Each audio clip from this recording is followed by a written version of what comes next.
여러분은 시험을 치는 것을 좋아하십니까? 저는 중고등학교를 다닐 때에 한 번도 부모님께서 시험에 대해서 뭐라고 말씀하신 적이 없습니다. 저를 참 신뢰해주고 믿어주셨던 것 같아요. 그런데 한국에서 운전면허를 쳤는데 제가 떨어졌을 때는 참 뭐라고 하셨습니다. 넌 어떻게 그걸 떨어질 수 있냐 하면서 많이 혼내셨던 그런 기억이 있습니다. 사실 모든 시험은 부담스러운 것이 사실입니다. 그러나 인생을 곰곰이 돌아본다면 우리는 시험을 통해서 성장하는 것이 아닐까 생각을 하게 됩니다. 당장 중간고사나 기말고사가 없다면 우리 자녀들은 참 좋아할 겁니다. 또 대학을 다니는 학생들 참 좋아할 거지만 이런 시험이 없다면 지금까지 배운 것들을 우리가 정리할 기회도 없고 복습할 기회도 없는 것이죠. 그러니까 시험이 없다면 우리 인생 가운데 성장도 없다는 것입니다. 영적으로도 마찬가지라는 생각을 하게 됩니다. 저를 한번 따라 하시면 좋을 것 같은데요, 한번 힘차게 따라해 주십시오. 우리는 시험을 통해 성장한다. 바로 오늘 말씀의 제목이기도 합니다. 하나님은 우리의 삶 가운데 모든 필요를 아시고 이런 말씀이 있죠. 하나님이 허락하지 않으시면 참새 한 마리도 땅에 떨어지지 않는다라는 말씀이 있습니다. 그러니까 하나님께서 우리의 모든 일거수일투족을 지금 주관하고 계시고 인도하고 계신데, 만약에 우리의 삶 가운데 하나님이 어렵고 힘든 일들을 허락하신다면, 소위 말하는 시험을 우리의 삶 가운데 허락하신다면 분명히 우리의 삶을 향한 주님의 계획이 있고 주님의 비전이 있다는 것이죠. 그리고 그것이 무엇인가 생각해 보니까 하나님은 우리가 시험을 통해 성장하고 성숙하기를 원하신다는 사실입니다. 저희 부모님은 한국에 계십니다. 그런데 월요일 날 저녁이 되면요, 알람이 항상 울립니다. 7시 55분에 제가 알람을 항상 맞춰놨는데요, 알람이 울리면 뭘 할까요? 제가 항상 부모님께 전화를 걸게 됩니다. 근데 최근에 어머니께서 이런 말씀을 하시더라고요. 최근에 하나님께서 주신 마음이 너무나 커서 기도해야겠다, 더 많이 기도해야겠다라는 그런 마음을 먹으셨다는 거예요. 그런데 기도해야겠다는 그 결단과 함께 시험거리가 찾아왔다고. 다른 것이 아니라 생각지도 못한 가까운 사람들로부터 왠지 모르는 그냥 그런 말로 인한 좀 마음에 거스르는 그런 이야기들을 들으셨던 것 같아요. 그래서 처음에는 기도가 잘 되지 않으셨는데 하나님이 이런 감동을 주셨대요.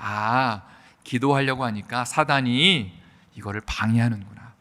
그래서 그렇게 이제 영적인 관점을 가지고 현재 상황들을 이제 보시니까 더 열심히 기도해야 하라는 사인이고, 하나님의.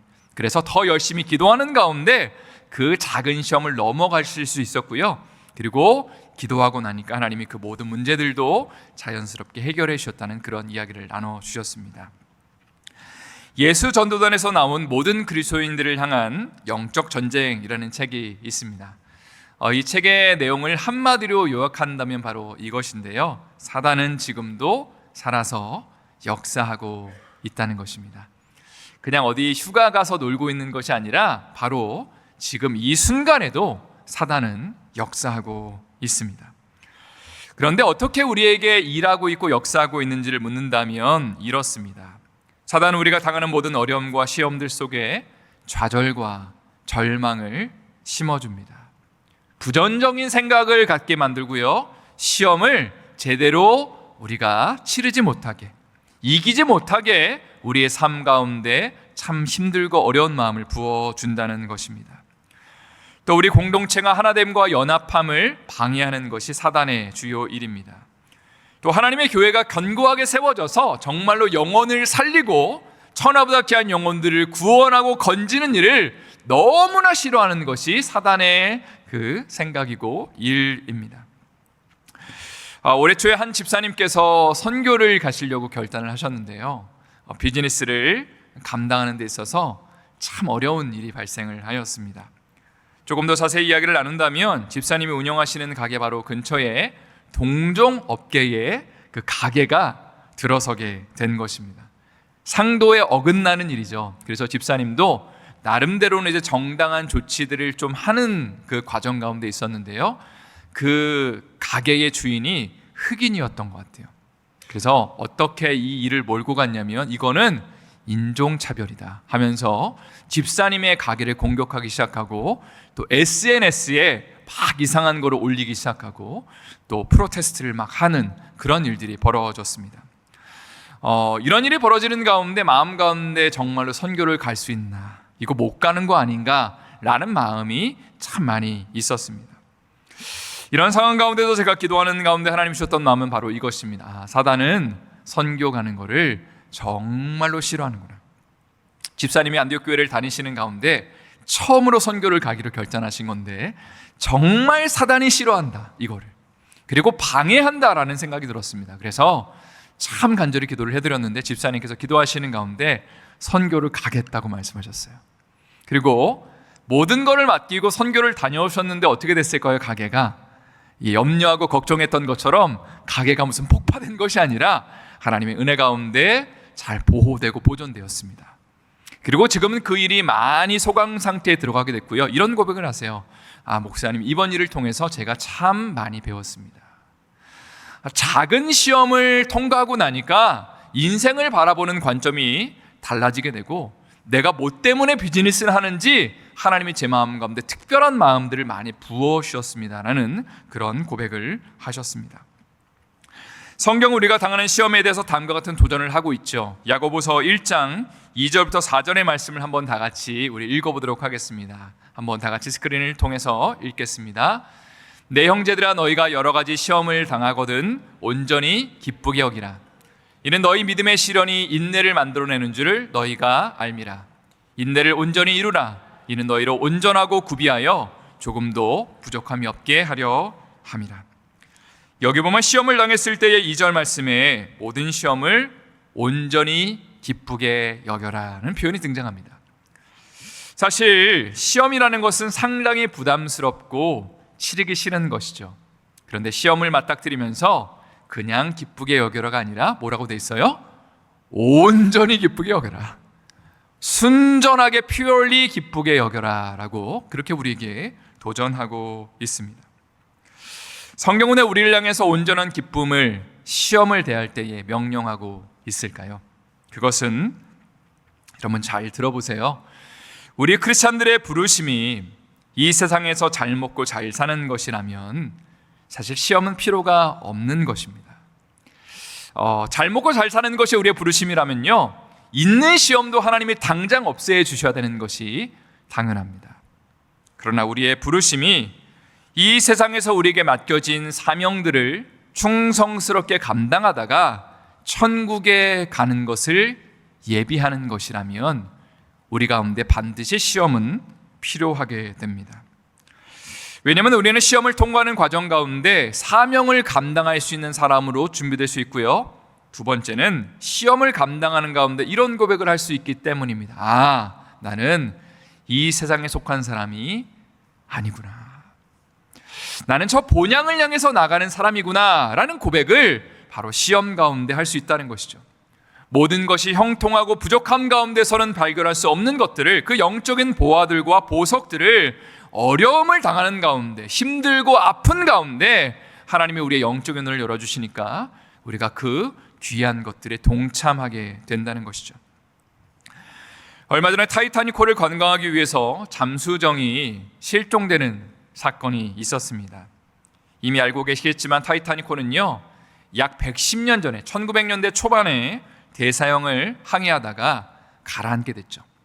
약 4,000m 밑에 가라앉은 그 잠수정을 탐험하기 위한 관광 상품이 있었습니다. 근데 이 비용을 여러분도 아시겠지만 무려 8일을 탐험하는데 1인당 25만 달러가 든다고 합니다. 3억 4천만 원입니다.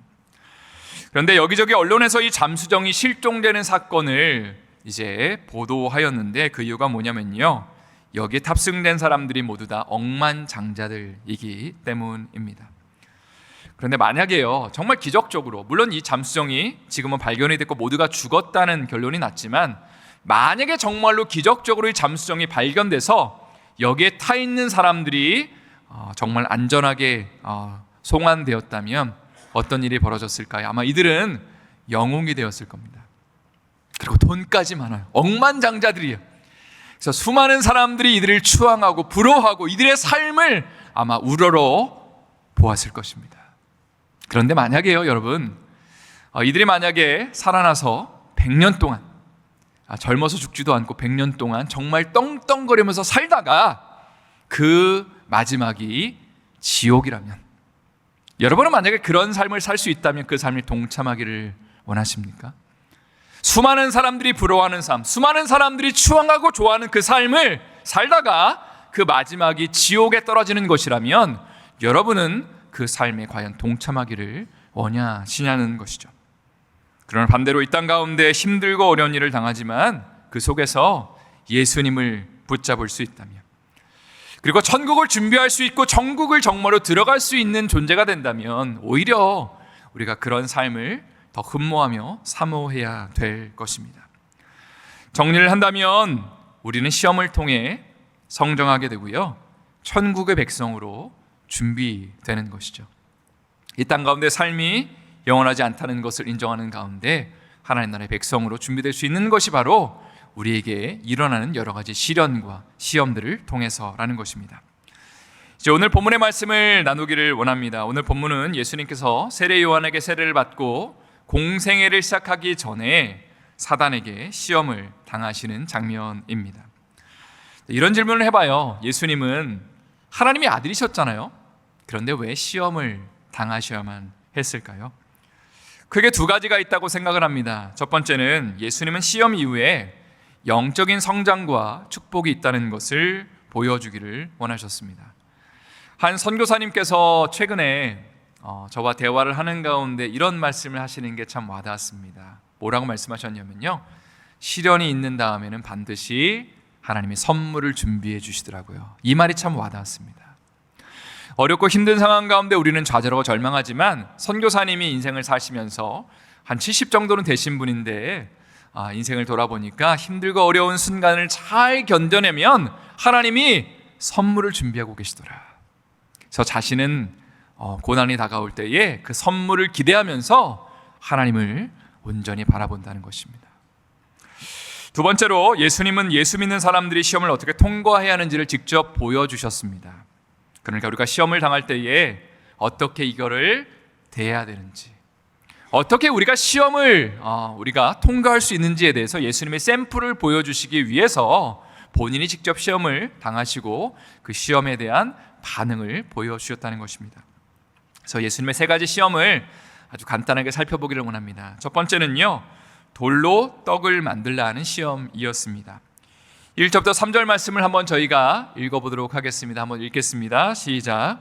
그때 예수께서 성령에게 이끌려 마귀에게 시험을 받으러 광야로 가사 40일을 밤낮으로 금식하신 후에 줄이신지라. 시험하는 자가 예수께 나와서 이르되 내가 만일 하나님의 아들이거든 명하여 이 돌들로 떡덩이가 되게 하라.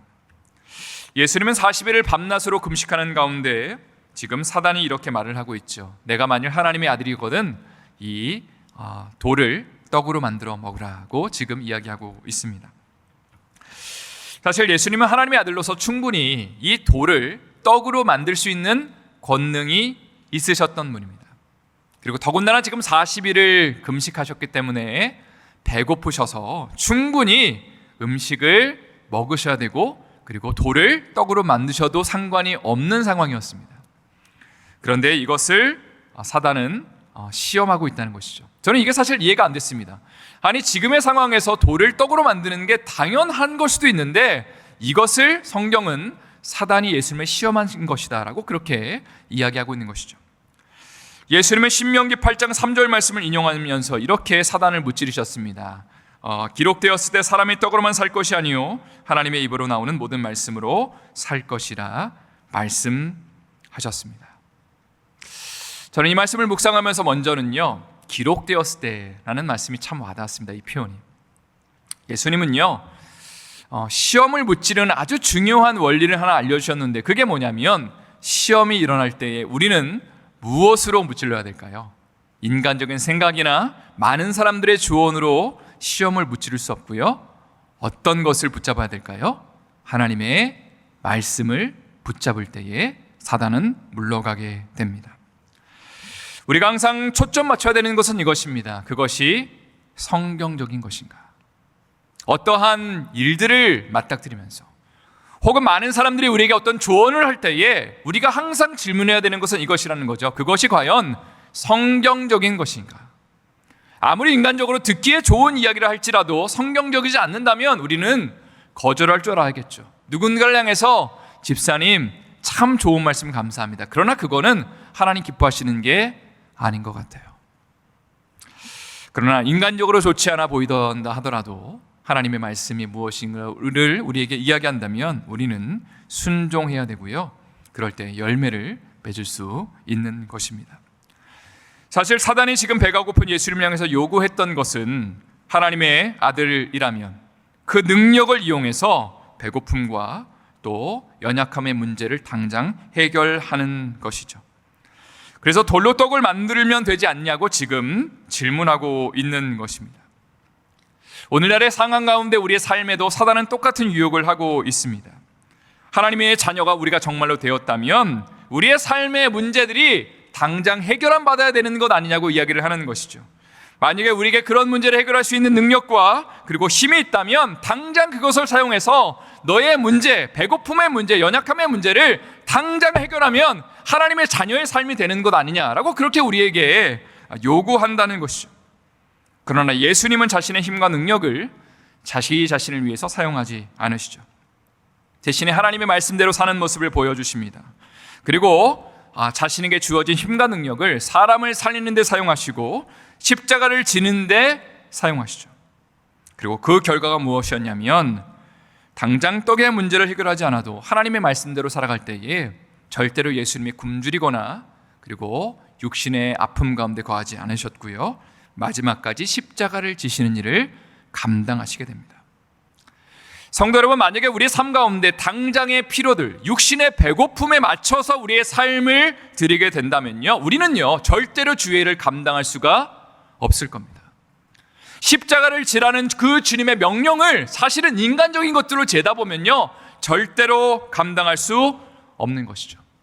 그러나 예수님은요 자신의 힘과 능력을 내 문제를 해결하는 데 쓰지 않으시고요, 먼저 하나님의 말씀을 실천하는 데 사용하셨고, 그리고 하나님의 영광을 구하시는 가운데 하나님이 모든 것들을 공급하시고, 그리고 수많은 사람들을 구원하시는 십자가를 감당할 수 있었습니다.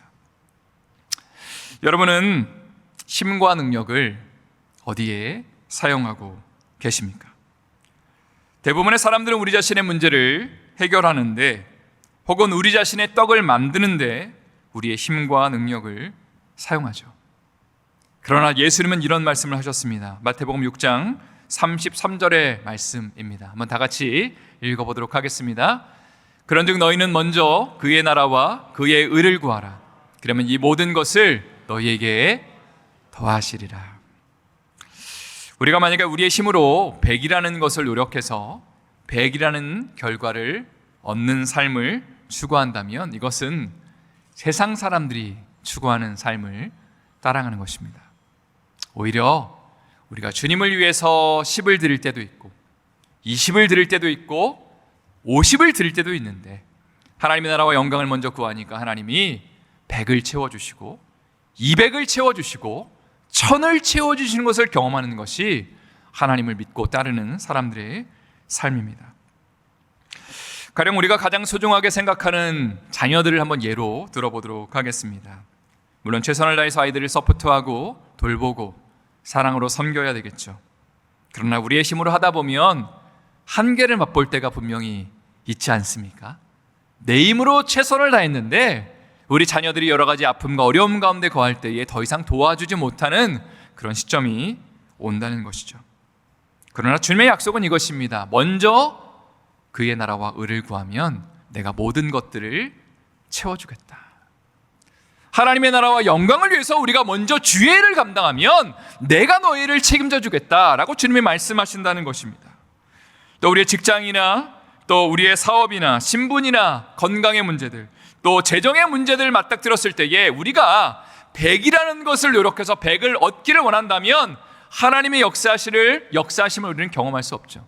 그러나 주님의 나라와 영광을 먼저 구할 때에 하나님의 일하심을 경험하는 것, 내가 할 수 있는 것 이상으로 하나님의 역사하시는 것을 경험하는 것이 바로 떡을 구하는 자가 아니라 하나님의 말씀을 먼저 구하고 찾는 자의 삶이라는 것입니다. 이러한 은혜와 축복이 우리의 삶에 넘쳐날 수 있기를 예수님의 이름으로 축원드립니다. 두 번째로 나누고 싶은 것은요, 예수님의 두 번째 시험인데 성전에서 떨어지라는 시험입니다. 5절 6절 말씀을 제가 한번 읽겠습니다. 이에 마귀가 예수를 거룩한 성으로 데려다가 성전 꼭대기에 세우고 이르되 내가 만일 하나님의 아들이거든 뛰어내리라 기록되었으되 그가 너를 위하여 그의 사자들을 명령하시리니 그들이 손으로 너를 받들어 발이 돌에 부딪히지 않게 하리로다 하였느니라. 이 두 번째 시험은 첫 번째보다 난이도가 조금 올라간 것 같습니다. 왜냐하면 사단이 성경 말씀을 인용하면서 지금 시험 문제를 출제하고 있기 때문이죠. 사단은 내가 정말 하나님의 아들이라면 여기서 뛰어내리라고 얘기하고요, 하나님의 말씀이 약속한 것처럼 그러면 천군 천사를 보내서 예수님을 구원할 거라고 그렇게 도전하고 있습니다. 성도 여러분, 우리는 여러 가지 어려움과 아픔들을 겪는 가운데 이런 질문을 하게 됩니다. 하나님이 정말로 나를 사랑하신다면, 혹은 정말로 살아계시다면 아니 왜 나한테 이런 일이 발생하지? 라는 질문을 우리는 던지게 됩니다. 그죠? 힘들고 어려운 일이 발생할 때에 하나님 정말 살아계신 거 맞아? 라고 질문을 하게 된다는 것이죠. 그러나 예수님이 이렇게 말씀하신다는 거예요. 주 너의 하나님을 시험하지 말라. 이 말씀이 무슨 의미를 담고 있을까요? 사단은 어렵고 힘든 상황 속에서 하나님이 정말 우리를 사랑하시는지를 시험해 보라고 이야기합니다. 그래서 성전 꼭대기에 올라가서 떨어져 보면 하나님이 정말 너에게 역사하시는지를 확인할 수 있다. 그러니까 그렇게 한번 해보라고 우리에게 도전한다는 것이죠. 그러나 예수님은 그것을 거부하시고 하나님의 일하심을 증명하려고 하지 않았습니다. 하나님의 역사를 봐야지 내가 믿음의 길을 걸어가겠다, 십자가를 지겠다라고 말씀하지 않으시고 묵묵하게 십자가를 지는 삶을 살아가셨죠. 우리의 삶도 마찬가지입니다. 예수님을 따르기 위해서 나를 부인하고 십자가를 져야 하는 것을 모르는 사람은 한 사람도 없습니다. 그런데 선뜻 그 길을 우리는 걸어가기 쉽지 않은 것 같아요. 순종의 길을 걷는 것이 참 어려운 것 같습니다.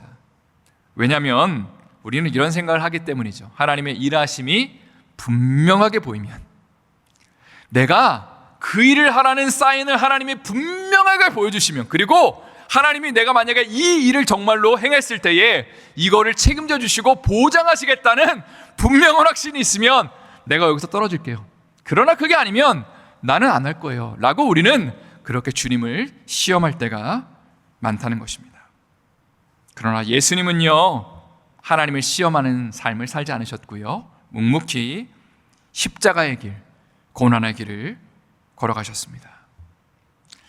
우리의 삶도 마찬가지라는 생각을 하게 됩니다. 하나님이 기뻐하시는 교회를 세우는 것은 어떤 걸까요? 주님을 시험하지 않고 주님을 향해서 그저 신뢰와 사랑을 보내며 십자가의 길을 걸어가는 사람들이 많아지는 교회가 되는 게 하나님 기뻐하시는 교회의 모습일 겁니다.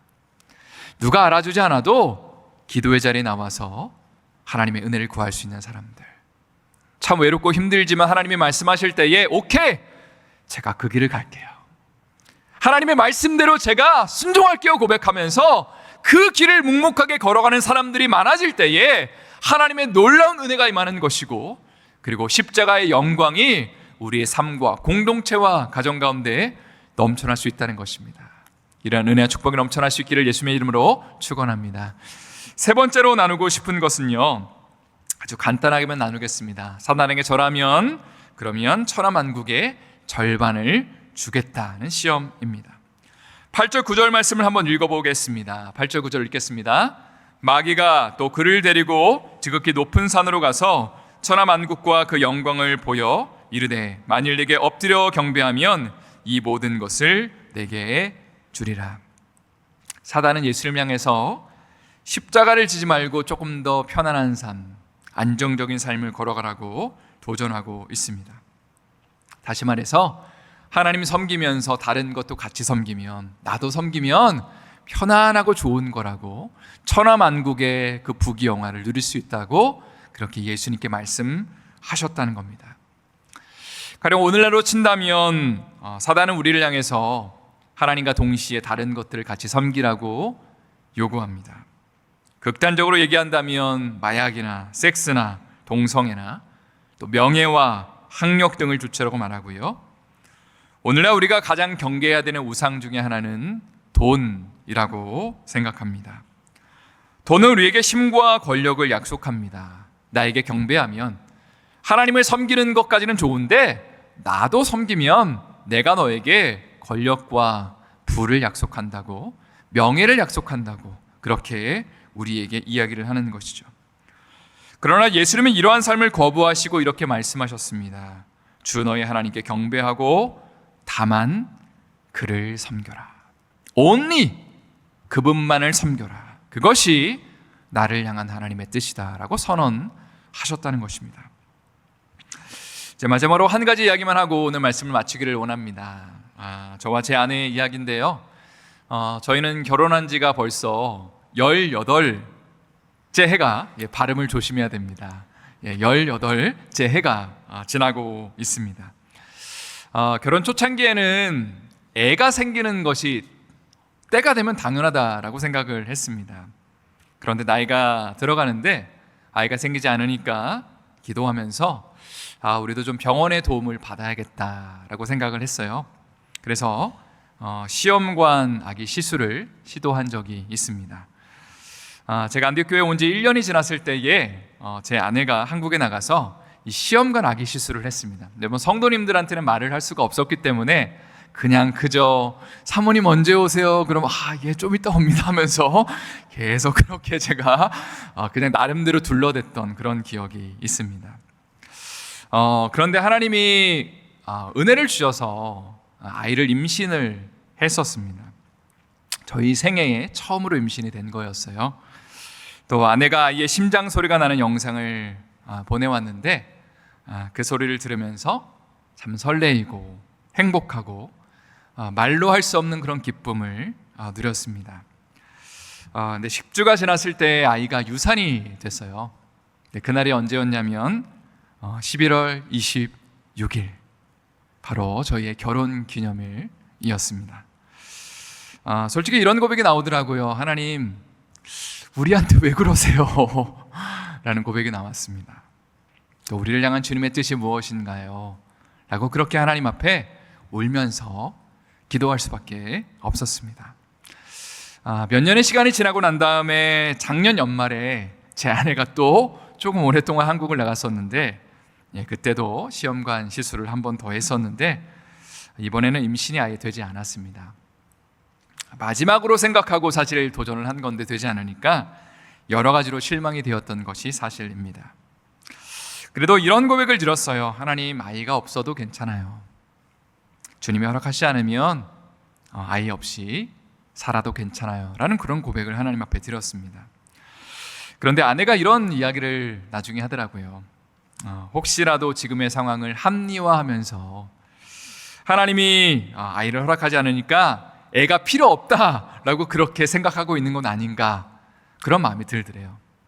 그래서 기도하는 가운데 혼자 한국에서 산책을 하는 가운데 또 인생을 돌아보면서 우리의 삶을 향한 하나님의 뜻이 무엇인가 곰곰이 묵상하는 가운데 이런 고백을 드렸다고 합니다. 하나님, 우리 가정에 정말 아이를 주시기를 우리는 소망합니다. 간절히 기다리고 있습니다. 하나님, 아이를 좀 주세요. 그런데 만약에 주시지 않아도 어떤 고백을 드렸냐면 예수님 한 분만으로 저는 충분합니다. 예수님 한 분만으로, 당신을 주신 것만으로 저는 감사하며 살겠습니다. 그 고백을 드리는데 하나님이 부어주시는 그 은혜와 충만함이 넘쳤다고, 감격이 주님을 향한 그 마음이 회복될 수 있었다는 그런 이야기를 나눠 주셨습니다. 이제 말씀을 마무리하면서 오늘 말씀의 제목을 다시 한번 읽어 드릴게요. 우리는 시험을 통해 성장한다. 어렵고 힘든 일들이 생길 때에 사실 우리는 그 힘든 과정들을 통과하는 것이 참 녹록지 않습니다. 외로운 시간들, 참 두렵고 떨리는 시간들, 우리의 마음 가운데 뭐라 말할 수 없는 그 우울함의 시간들을 통과할 때마다 참 괴롭고 어려움을 호소하게 됩니다. 그러나 이 모든 시간들을 통해 우리가 궁극적으로 바라봐야 되는 것은 바로 예수 그리스도인 거죠. 저를 한번 따라하겠습니다. 시험 가운데, 조금 더 크게요. 시험 가운데 예수를 바라보자. 로마서 8장 32절 말씀 다 같이 한번 큰 소리로 읽고 마치도록 하겠습니다. 읽겠습니다. 자기 아들을 아끼지 아니하시고 우리 모든 사람을 위하여 내주시니가 어찌 그 아들과 함께 모든 것을 우리에게 주시지 아니하겠느냐. 여러분은 다른 사람들을 위해서 여러분의 자식을 내어주실 수 있나요? 예, 그것은 불가능한 일입니다. 다른 사람을 위해서 내 자식을 포기하고 내어준다는 것은 이 세상에는 없는 사랑입니다. 그런데 성경은 우리를 하나님이 너무 사랑하셔서 자신의 아들을 주셨다. 여러분, 한 사람 한 사람을 향한 그 사랑이 너무 커서 내 생명까지도 바칠 수 있는 그 아들을 하나님이 내어주셨다. 그리고 그 우리를 향한 사랑을 확증하셨다는 것이죠. 그런데 우리를 위해서 모든 것들을 내어주신 그분이, 가장 중요하고 가장 귀한 것을 내어주신 그분이 우리 가운데 가장 좋은 것으로 항상 주시지 않겠느냐라고 우리가 도전하는 것이죠. 시험 가운데 있다면, 아픔 가운데 있다면, 울음 가운데 있다면 이 하나님의 사랑을 바라보라는 겁니다. 가장 좋은 것을 주셨는데 만약에 지금 어려움 가운데 해결해 주지 않는 것이 있다면 무슨 이유가 있는 것 아니겠냐. 우리를 향한 그분의 그 사랑이 너무나 큰데 자기의 생명을 바칠 수 있는 어떤 그 마음과 그 사랑을 표현해 주셨는데, 그런데 만약에 어떤 것을 주지 않는다면 그것으로 인하여 불평하겠느냐라고 우리에게 도전하는 것입니다. 여러분, 시험 가운데 우리가 바라봐야 되는 것은 바로 예수 그리스도입니다. 그분을 바라볼 때에요, 하나님이 능력 주시는 거고요, 그리고 천국을 소망하는 삶을 살아갈 수 있는 것이죠. 이러한 능력과 축복이, 그 은혜가 우리의 삶 가운데 넘쳐날 수 있기를 예수님의 이름으로 축원합니다. 다시 한번 예수님의 이름으로 축원합니다.